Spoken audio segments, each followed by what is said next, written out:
ஆளுமைமிக்க அரசியல்வாதியாக pure politics பயிற்சி பட்டறை நேரடி இணைய வழி வகுப்புகள் உங்கள் சீட்டிற்கு முந்துங்கள் 7338824242. போக்குவரத்து துறை என்பது தமிழகத்தினுடைய மிக முக்கியமான ஒரு துறை. முதலமைச்சர் நம்ம பொருளாதாரத்தில் முன்னேறுகிறோம், இரட்டிப்பாக்கி விட்டது, இரட்டை இலக்கத்திற்கு போய்விட்டோம் இதெல்லாம் சொல்லுவது மகிழ்ச்சி அளிக்கிறது. ஆனால் அதுக்கு மிக முக்கியமான காரணங்களில் ஒன்று போக்குவரத்து, இன்னொன்று மின்சாரம். நாம் அதை மக்களுக்கு மலிவாகவும் முழுமையாகவும் கிடைக்க செய்வதனால்தான் இந்த மாற்றம் ஏற்பட்டிருக்கிறது. தனியாருக்கு கொடுப்பதற்கான முயற்சி மாநில அரசாங்கம் எடுக்கிறது. இதே அரசு தான் கலைஞர் தலைமையிலே இந்த போக்குவரத்து கழகங்களை உருவாக்கியது. எந்த காரணத்தை முன்னிட்டும் போக்குவரத்து கழகங்கள் தனியார் மயம் ஆகாது என்று திரும்ப திரும்ப கலைஞர் சொல்லி கொண்டிருந்த ஒரு விஷயம் இது. ஆனால் இப்போ கொஞ்சம் கொஞ்சமாக பஸ்ஸை கான்ட்ராக்டுக்கு எடுத்து அந்த பஸ்ஸை இயக்கலாம் என்று யோசிக்கிறார்கள். இவர்கள் பஸ்ஸு வாங்கி, எலக்ட்ரிக்கல் வெஹிக்கிள் வாங்கி அதை தனியாருக்கு கொடுத்து அவர்கள் எல்லாவற்றையும் பார்த்து கொள்வது, இவர்களுக்கு மட்டும் ஒரு தொகையை மட்டும் கொடுத்து விடுவது என்று ஏற்பாடு செய்கிறார்கள். 5 பணிமனைகளை இப்போது அவங்களிடம் ஒப்படைத்து விட்டார். அங்கே இந்த தொழிலாளி யாரும் போக முடியாது. அங்கே இருக்கிற மொத்த தொழிலாளிகளும் ஒப்பந்த தொழிலாளர்கள். ஒப்பந்த தொழிலாளர்கள்னா அர்த்தம் என்னென்னா, சமூக நீதி அங்கே இருக்காது. பிசிக்கு கொடுக்கணும், எம்பிசிக்கு கொடுக்கணும், எஸ்சி எஸ்டிக்கு கொடுக்கணும் என்ற கட்டாயமெல்லாம் அவனுக்கு கிடையாது. அது நடக்காது. ஆகவே சமூக நீதி அங்கே செத்து போகிறது. தனியார் மயம் என்பது அங்கே பிறக்கிறது. இது எல்லாமே போக்குவரத்து கழகங்களுக்கு மிக மிக இழப்பு உண்டாக்கக்கூடிய விஷயங்கிறத நாங்கள் அதை கடுமையாக எங்களுடைய மாநாடு கண்டிக்கிறது, எதிர்க்கிறது. அதே மாதிரி வரவுக்கும் செலவுக்குமான வித்தியாசத்தை கொடுங்கிறது எங்களுடைய ஒரு கோரிக்கை. அதனுடைய காரணம் என்னென்னா, போக்குவரத்து கழகங்கள் இன்றைக்கி 20,000 பேருந்து ஓடுதுன்னா 10,000 பேருந்துகள் நஷ்டம் அடையும் என்று தெரிந்தே ஓட்டுகிறோம். அன்எக்கனாமிக் ரூட்டுன்னு பேர். இவங்க சர்வே எடுத்துகிட்டே இருப்பாங்க. இது வருமானமற்ற வழித்தடம், அதில் பஸ் ஓட்டும். ஏன் ஓட்டுவோம்னா, கிராமங்களுக்கு நகரங்கள் விரிவடையும் போது அந்த விரிவடைந்த பகுதிகளுக்கு பேருந்தை இயக்கும் போது போதுமான கம்யூட்டர்ஸ் இருக்க மாட்டாங்க. பஸ்ஸினுடைய ஆக்குபென்சி, பஸ்ஸினுடைய இருக்கைகளுக்குள்ளாகாத கொள்ளளவு வராது. ஆகவே அது நஷ்டமடையும் என்பதனால் மக்களுக்கு பஸ் விடாமல் இருக்க முடியாது. ஆகவே நம்முடைய சமூக பொறுப்பும் சமூக கடமையும் பஸ்ஸை இயக்க வைக்கிறது. அதில் ஏற்படக்கூடிய நஷ்டம் என்பது உண்மையான நஷ்டம் அல்ல, அது சமூகத்தின் லாபம். ஆகவே இப்போ இவங்க நஷ்டம்னு சொல்கிறதே தப்பு. மக்கள் பொருளாதாரம் என்று நீங்கள் பார்த்தீங்கன்னா, நஷ்டம் என்ற வார்த்தையை சொன்னால் அது தப்பு. இது சமூக லாபமாகி கொண்டிருக்கிறது. அதுதான் நம்ம பார்க்குறோம். ஆகவே இதனால் ஏற்படக்கூடிய வருமான வித்தியாசம் இருக்கு இல்லைங்களா, வரவுக்கும் செலவுக்குமானது, அதை அரசு கொடுக்க கடமைப்பட்டிருக்கிறது. அப்போ தான் இதுக்கு குழந்தைக்கு சோறு கொடுக்குற மாதிரி, பையனுக்கு சோறு கொடுக்குற மாதிரி அரசு அதை செய்ய வேண்டிய பொறுப்பு இருக்கிறது என்று நாங்கள் கேட்குறோம். இவர் எதிர்க்கட்சி தலைவராக இருக்கிற போது இது சம்பந்தப்பட்ட ஒரு குழு போட்டு அது கொடுத்த அறிக்கையை, வித்தியாசத்தை ஈடுகட்டணுங்கிற அறிக்கையை அன்றைய முதலமைச்சர் பழனிசாமியிடம் கொடுத்து வாதாடியவர் ஸ்டாலின் அவர்கள். ஆனால் அவர் ஆட்சிக்கு இப்போ 4 வருஷம் ஆச்சு, இது வரைக்கும் அதை அமுல்படுத்தலைங்கிறது தான். இப்போ கொஞ்சம் கொஞ்சம் கொடுக்க ஆரம்பிச்சிருக்காங்க. அது பத்தாது, அதை முழுமையடைய செய்ய வேண்டும் என்பது மிக முக்கியமான விஷயம். அடுத்து ஓய்வூதியத்தை பொறுத்தவரையில் 1/4/2003க்கு பிறகு வேலையில் சேர்ந்தவர்களுக்கு ஒரு புதிய பென்ஷனுங்கிற பேரில், அது பென்ஷனே கிடையாது அப்படிங்கிறத அமுல்படுத்தி மிகப்பெரிய மோசடியை மத்திய அரசாங்கம் செய்தது. மாநில அரசாங்கம் அதை செய்தது தான் துரதிர்ஷ்டம் செய்தார்கள். இப்போ என்னென்னா, அதுக்கு பிறகு வேலைக்கு சேர்ந்துருக்கிற தொழிலாளிகள் 60,000-70,000 பேருக்கு மேலே அந்த பென்ஷனுங்கிற இதே கிடைக்காது. 2003க்கு முன்பு வேலைக்கு சேர்ந்தவர்களுக்கு கடைசி சம்பளத்தில் பாதி பென்ஷனாக கிடைக்கும். இவங்களுக்கு ஒன்றும் கிடைக்காது. இப்போ 2 ஜாதி ஆகி போச்சு. இது ரொம்ப மிக தப்பு. இந்தியா முழுவதும் இதற்கான இயக்கம் நடக்குது. ராஜஸ்தானத்தில், பஞ்சாபில் காங்கிரஸ் மற்ற ஆளக்கூடிய இடங்களில் இந்த பென்ஷன் என்பதை பழைய பென்ஷனை அமுல்படுத்திட்டாங்க. அவங்களுக்கு கிடைக்கிது இப்போ. ஆனால் இங்கே அமுல்படுத்த இன்னும் இந்த அரசு பண்ணலை. தேர்தல் அறிக்கையில் சொல்லியிருக்காங்க. தேர்தல் பரப்புரைகளில் ஸ்டாலின் தொடர்ந்து நான் வந்தால் கொடுப்பேன்னு சொன்ன ஒரு கோரிக்கை, ஒரு இது. ஆனால் இது வரைக்கும் நடக்கலை. இப்போ அரசு ஊழியர்களும் நாங்களும் இப்படி பலரும் போராடிய பிறகு ஒரு கமிட்டியை போட்டு செப்டம்பரில் அது முடிவு சொல்லுன்னு சொல்கிறாங்க. கமிட்டியெல்லாம் இதுக்கு தேவையே இல்லை. கமிட்டியை போடுவது காலம் தாழ்த்தவே தவிர நியாயம் வழங்க என்று எங்களால் ஏற்றுக்க முடியல. ஆகவே அரசு இதில் மேற்கொண்டு தாமதப்படுத்தாமல் அந்த கமிட்டியை வந்து கொடுக்கணுங்கிறது. அடுத்து போக்குவரத்து கழகங்கள் இருக்கிற முறைகேடுகள் தவறுகள் நீங்கள் பார்த்தீங்கன்னா ஆளுங்கட்சிக்காரர்கள் ஆயிரக்கணக்கான பேர் வேலை செய்யாமல் சம்பளம் வாங்குகிறார்கள். இப்போ கண்டக்டர் நடத்துனர் அப்படின்னா கண்டக்டர் வேலை பார்க்கணும், நடத்துனர் வேலை பார்க்கணும். அவங்களுக்கு அதர் டியூட்டின்னு ஒரு பேரை வச்சுட்டு அவங்கள வந்து சும்மா இருக்க விடுறது, அல்லது ஏதாவது ஆர்டி ஆஃபீஸுக்கு போயிட்டு வாங்க, இதுக்கு போயிட்டு வாங்க, அதுக்கு போயிட்டு வாங்கன்னு அனுப்பிட்டு வேலை முடிஞ்சு போச்சுட்டு ஒரு மணி நேரம் வேலை பார்த்துட்டு வீட்டுக்கு போயிடுவாங்க. யூனிஃபார்மே போட மாட்டாங்க, பலர் சீருடையே அணிய மாட்டாங்க. அப்படி வந்து மற்றவர்கள் உழைப்பில் உருவாகும் பணத்தை இப்படி வேலை செய்யாமல் இருக்கிற ஒரு கோஷ்டிக்கு ஆளுங்கட்சி என்பதால் கொடுப்பதுங்கிறது மிகப்பெரிய முறைகேடுங்க நடந்துகிட்டு இருக்கு. கிட்டத்தட்ட 5000 பேர் இருக்கிறாங்க. இது நாங்கள் திருப்பி சொல்கிறோம், அவங்க கேட்க மாட்டேங்கிறாங்க. அடுத்தது இது என்னென்னா, இதெல்லாம் வந்து மோசமான அரசியல், கட்சி அரசியலுக்கு ஆள் சேர்க்குற ஏற்பாடு ஒன்று. 2 வந்து கண்ட்ரோல் செக்ஷன் ஒன்று இருக்குது. அது வந்து பஸ்ஸு வந்து இயக்கிறது, போகிறது, நேரம் பார்க்குறது, வேலைக்கு வர்றவனை போய் ஏன்டா வரலன்னு கேட்குறது, வராதவனை கூப்பிடுறது, இப்படிப்பட்ட ஒரு முக்கியமான ஒரு வேலை. அதுக்கு செக்கிங் இன்ஸ்பெக்டர்ஸ், சூப்பர்வைசர்ஸ் பார்த்தா தான் அது நடக்கும் ஒழுங்காக. இது வரைக்கும் அப்படி தான் நடந்தது. இப்போ சமீப காலமாக அந்த செக்கிங் இன்ஸ்பெக்டருக்கெலாம் ப்ரொமோஷன் கொடுக்காம அவங்கள வெளித்துறைச்சிட்டு இல்லாமல் பண்ணிவிட்டு ஆளுங்கட்சிக்காரர்கள் அந்த கண்ட்ரோல் செக்ஷனில் உட்காந்து இன்றைக்கி வேலை பார்க்குறாங்க. அப்படின்னா அர்த்தம் என்னென்னா, ஆளுங்கட்சிக்காரர் அதில் ஏராளமான ஊழல்னால் உனக்கு இந்த வண்டி கிடைக்கணுமா, சரி இவ்வளோ காசு கொடுத்தாச்சு, உனக்கு வந்து லீவு வேணுமா, இதை கொடுத்தாச்சு, இப்படி அது வந்து நடக்குது.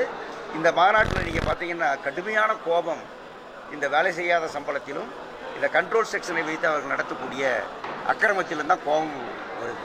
அதனால் அரசு இதையெல்லாம் புரிஞ்சுக்கணும், குறிப்பாக முதலமைச்சர் இதையெல்லாம் புரிஞ்சுக்கணும்.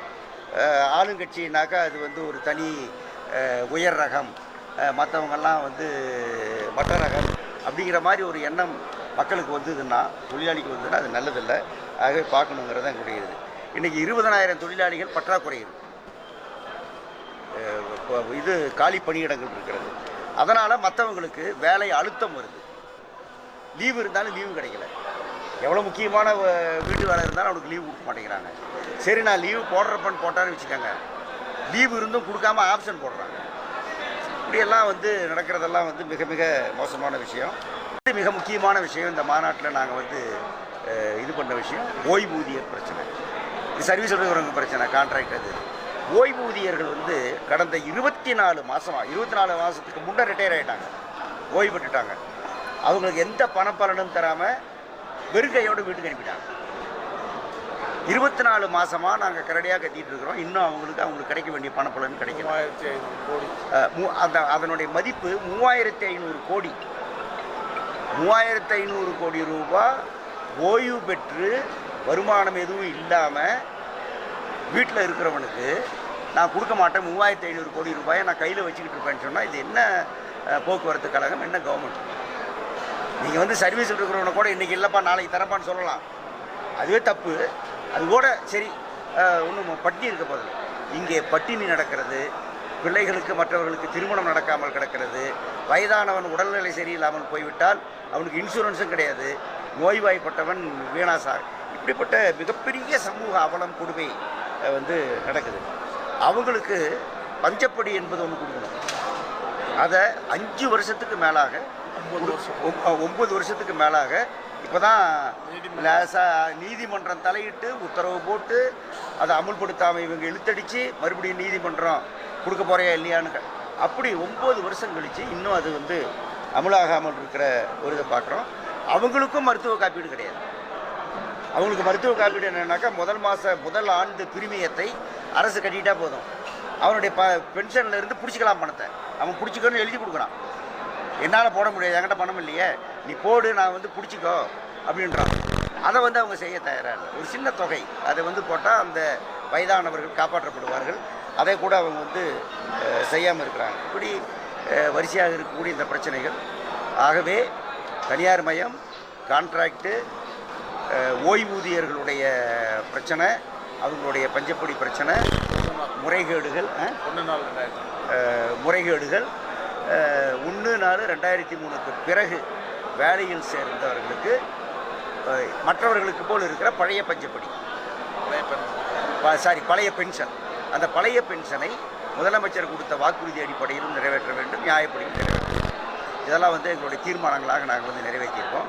கடைசியாக அறைகூவல் தீர்மானம் இந்த கோரிக்கைகளுக்காக வர்ற 18ஆம் தேதி அனைத்து மண்டல தலைமையகங்களிலும் காத்திருப்பு போராட்டம் நாங்கள் நடத்த போகிறோம்.